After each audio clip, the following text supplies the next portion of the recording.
The international break is back again, and in today's video, I'm going to be giving you guys my predictions in the UEFA Nations League. In today's video, I'm going to be predicting which national teams I think will be advancing to the semi-finals across both legs, where we have 4 matches: Spain versus Netherlands, Italy against Germany, Croatia against France, and Denmark against Portugal. So without further ado, let's get right into this video. Starting off with the first matchup, we have Netherlands against Spain. Obviously, Spain are the current European champions, as they did win the 2024 Euros last summer, which was very, very impressive. They were an incredible team, and in my opinion, they do look like arguably the best national team in the world. Since De La Fuente took over Spain, I think that they have only gotten better. And if you look at Spanish teams so far this season in the La Liga and also in the Champions League, they have some of the strongest teams in the world. Teams like Barcelona and Real Madrid are dominating the Champions League. Teams like Athletic Club are doing very, very good in the Europa League, and even some smaller teams like Real Betis are doing very good in the Conference League. I think that the La Liga has so much underrated quality that a lot of average viewers that watch the Premier League and that's it don't really know about, and for that reason, I think Spain have a very, very strong national team. But we cannot rule out the Netherlands because they too have a very, very strong team, especially in terms of their defense and their midfield. That is where I think the Netherlands really shine over most international teams. But the one problem with the Netherlands, in my opinion, is in their attack, they don't really have any top world-class players. Obviously, Cody Gakpo is doing phenomenally with Liverpool, and even players like Daniel Malen and Noah Lang have been having pretty good seasons.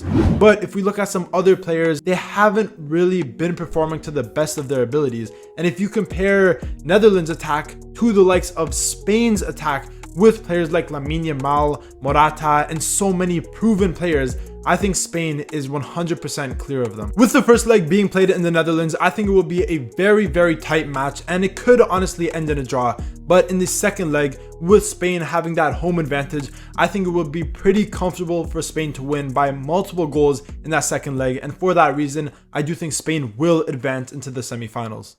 Moving on to the next matchup, we have Italy against Germany. Both of these teams are currently ranked 9th and 10th by FIFA, which in my opinion may be a little bit harsh because recently both of these teams have been playing very, very well. We saw it in the group stages that Italy had arguably the toughest group out of all the other teams, being in the same group as both France and Belgium, and they ended up finishing second place in that group, tied on 13 points with France, as they only lost 1 game. We saw them beat France 3-1 in a very, very entertaining match, and we also saw them draw and beat Belgium as well. So it's fair to say that in the group stages, Italy were performing very, very well. But the scariest thing about Italy is since those group stage matches, we have seen some of their attacking players, most notably their 2 strikers, Retegui and Moise Kean, play absolutely incredibly in the Serie A. Both of them are some of the top scorers in the Serie A, and they have been scoring goals for fun. And it is something that Italy have struggled in recent years, where they have the defense, they have the midfield, but they just don't have that scoring threat that they used to have for so many years in the early 2000s.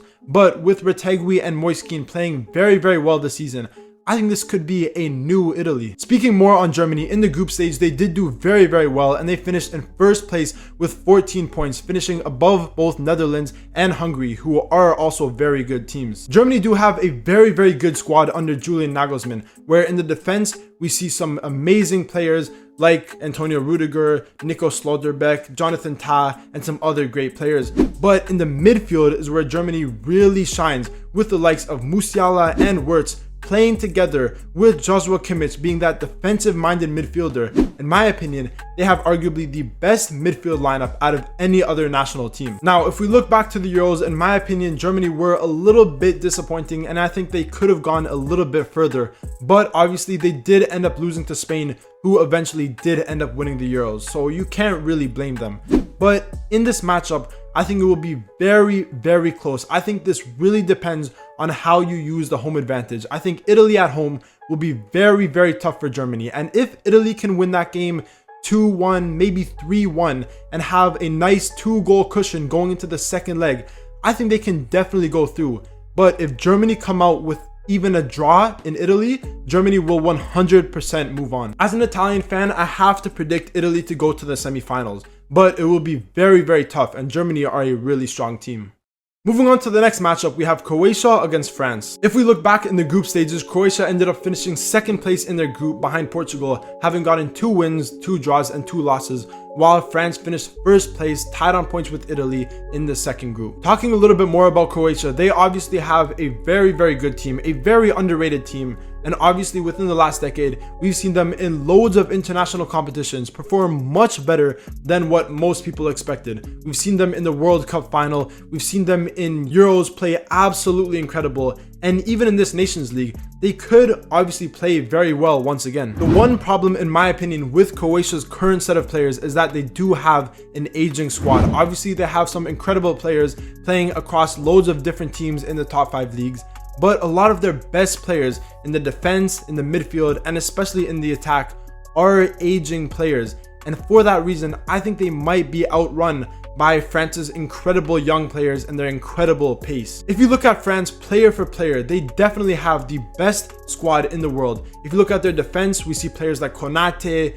Koundé, Theo Hernandez, William Saliba. In the midfield, we have Tchouameni, Camavinga, Guendouzi, Zaire-Emery, and in the attack, Thuram, Mbappe, Ousmane Dembele, who has been the best player so far in 2025. In my opinion, France do have the strongest team in the world. Obviously, Didier Deschamps is a very experienced manager. He's been in loads of competitions with France. He's won it all with them. And for that reason, I just don't see a way that Croatia will be able to beat France. I just think they look too good. They have too much scoring power. And for that reason, across both legs, I think France will advance to the semifinals. And finally, moving on to the last matchup in the quarterfinals, we have Denmark against Portugal. Now, this is obviously the biggest difference in teams, where Denmark is currently ranked 21st place by FIFA and Portugal is sitting in 6th place. So Portugal are definitely the favorites in this matchup. But Denmark, especially in recent years, have been known to pull off some incredible upsets, and I think they do have a chance against Portugal. Now, if you look at Denmark in their previous 10 matches, we see a lot of draws. If you look at them in the UEFA Nations League and last summer in the Euros, we saw them draw against Slovenia, against England. In the Nations League, they drew against Switzerland, and they also drew against Serbia. So it's clear as day that in terms of Denmark's defense, they are very compact. They have some very experienced players. But in terms of their attack, especially with Højlund being on very poor form in recent months, I just don't know where the goals are going to come from for Denmark. Now, obviously, if we look at Portugal, they have a very strong squad. In the midfield, they have 2 of arguably the best young midfielders in Vitinha and João Neves, who have been playing absolutely incredible for PSG.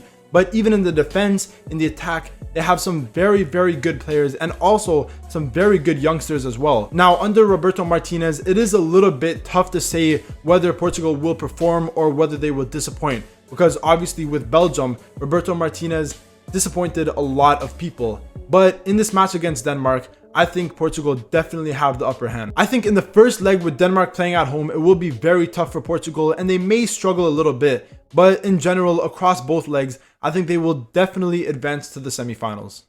And that is the end of this video, where I predicted the UEFA Nations League quarterfinal matches, where the 4 teams that I think will be advancing will be Spain, Italy, France, and Portugal. If you guys are excited to see my predictions for these semi-final matches, remember to leave a like, comment, subscribe, all that good stuff, and stay tuned for more videos.